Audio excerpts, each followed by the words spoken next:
there's some big news coming out of the U.S. Army. Looks like 7 installations, ones many people know, are getting new names. That's right. It's a pretty significant move.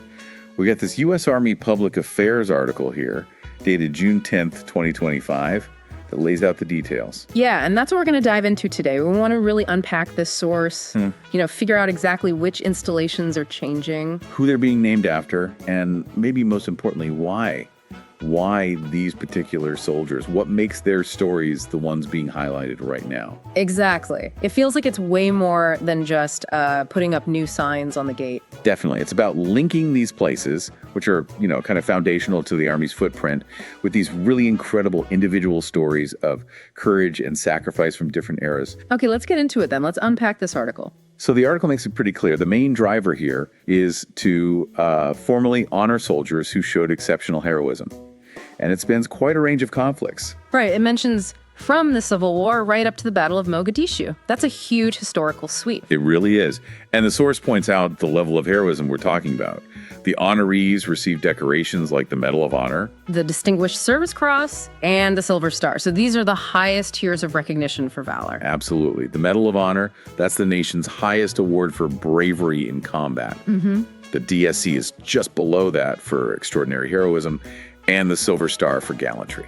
We're talking about truly exceptional acts. And the article confirms it's 7 installations getting these new names. 7, yeah. So let's maybe go through them one by one based on the source and talk about the stories.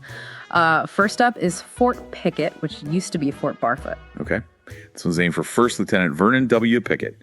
He earned the Distinguished Service Cross in World War II. And his story in the article is, well, it's pretty intense. He was pinned down by machine guns, crawled forward anyway under fire, and personally took out 2 enemy positions with grenades. Just incredible initiative there. But wait, there's more. The article says he was later captured. Right. But then escaped from a POW train with some fellow prisoners. Wow. Made his way back to his unit only to be killed in action later on. It's like this mix of combat bravery, defiance, and just sheer determination. Absolutely relentless. Yeah. Okay, moving from WWII back to World War I. We have Fort Hood, formerly Fort Cavazos. Named for Colonel Robert B. Hood, another Distinguished Service Cross recipient, this time for actions near Thiaucourt, France. What did the source highlight about him? It mentions him directing artillery fire during heavy shelling and what they call enfilading machine gun fire, basically fire sweeping across their position. A very dangerous spot to be in. Yeah, and get this. The article says his entire gun crew was knocked out by enemy fire. Oh, wow. But he managed to reorganize things and get the gun firing again within minutes, restoring their ability to fight back almost immediately after that kind of loss. That speaks volumes about leadership under fire. Just, wow. Okay, changing periods again. Fort Gordon, formerly Fort Eisenhower. This one takes us to 1993, Somalia. Named for Master Sergeant Gary This Gordon, Medal of Honor recipient. And this is the Battle of Mogadishu. A name many people will recognize. For sure. And his story, the article describes him being part of a helicopter sniper team. He and another soldier, Randy Schuhart, volunteered to be inserted on the ground at a crash site. Voluntarily went in, knowing it was surrounded. Yeah, specifically to defend the wounded helicopter crew. The article says he held off the advancing enemy, protecting the pilot, even after he ran out of ammunition himself. That's just profound bravery. Yeah. Putting himself in that position to save others. It really is. Okay, next on the list from the source, Fort Lee, which was Fort Greg Adams. This one goes back to the Spanish-American War. Named for Private Fitz Lee, also Medal of Honor recipient. And his action, according to the article, happened during a coastal assault in Cuba. He voluntarily got out of his landing craft while under direct enemy fire to rescue wounded comrades who were stuck on the battlefield, basically running into the line of fire when everyone else is trying to get out of it. Just pure focus on saving his fellow soldiers. Amazing. From individual rescue now to unit leadership. Fort Polk, formerly Fort Johnson, this is named for General James H. Polk. Silver Star recipient. What does the article say about his actions? It focuses on his gallantry during World War II in Europe. He was commanding the 3rd Cavalry Group, mechanized. The source details him leading reconnaissance and combat missions under fire. So frontline leadership. Right, and specifically mentions him spearheading advances for the Third Army as part of something called Task Force Polk. The article notes his later career, too, commanding U.S. Army Europe, but the Silver Star was for that WWII combat leadership, leading from the front. Gotcha. Highlights a different kind of courage, leading larger formations in complex operations. Okay, how about Fort Rucker, formerly Fort Novalo? This one takes us back to World War I, but into the air. Named for Captain Edward W. Rucker, Distinguished Service Cross. An aviator. Yep. The article talks about a mission deep behind enemy lines over France. He was a first lieutenant at the time, flying with others, and they encountered a much larger group of enemy aircraft. Outnumbered in the sky. Considerably, it sounds like. But they engaged them anyway, fought this daring aerial battle, managed to disrupt the enemy's movements, and actually completed their mission despite the odds. Shows valor wasn't just on the ground. Absolutely. Courage in that relatively new domain of warfare back then. Okay, one more. Fort A.P. Hill, formerly Fort Walker. Now, this one's interesting. The article points out it's being named for 3 different soldiers. 3? Okay, that is different. Yeah. All Medal of Honor recipients from the Civil War. Lieutenant Colonel Edward Hill, First Sergeant Robert A. Penn, and Private Bruce Anderson. From the Civil War.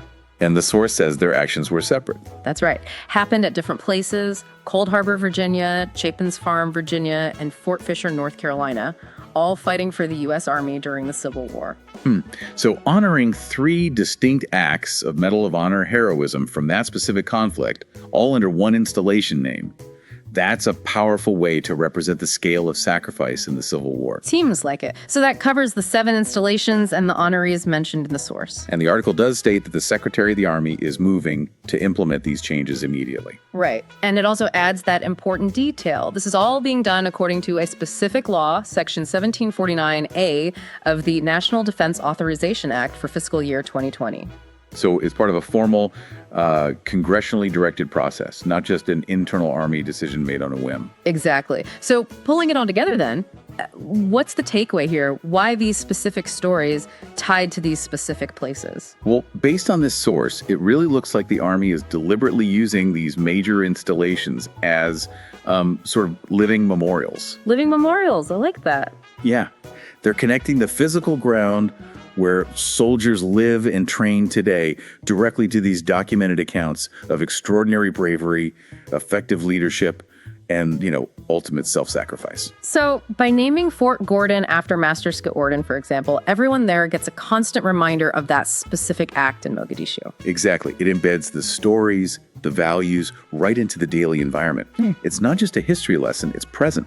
It reminds everyone from recruits to senior leaders of the ideals the Army stands for, exemplified by these real people. And it covers such a range, too. Officers, enlisted, different wars, different types of courage, Pickett's defiance, Hood's resilience, Lee's rescue, Rucker's aerial combat. Right. It shows valor isn't just one thing. It takes many forms.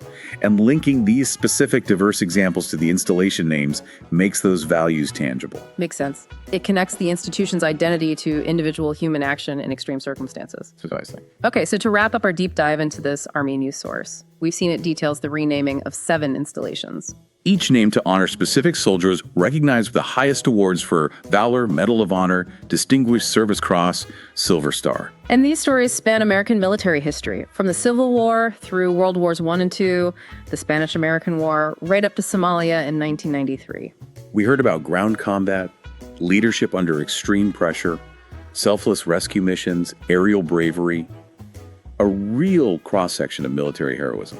So thinking about this collection of stories, Pickett fighting back after capture, Hood restoring fire under shelling, Gordon choosing to defend the crash site, Lee running into fire for others, Polk leading from the front, Rucker battling in the skies, and the combined Civil War honors at A.P. Hill.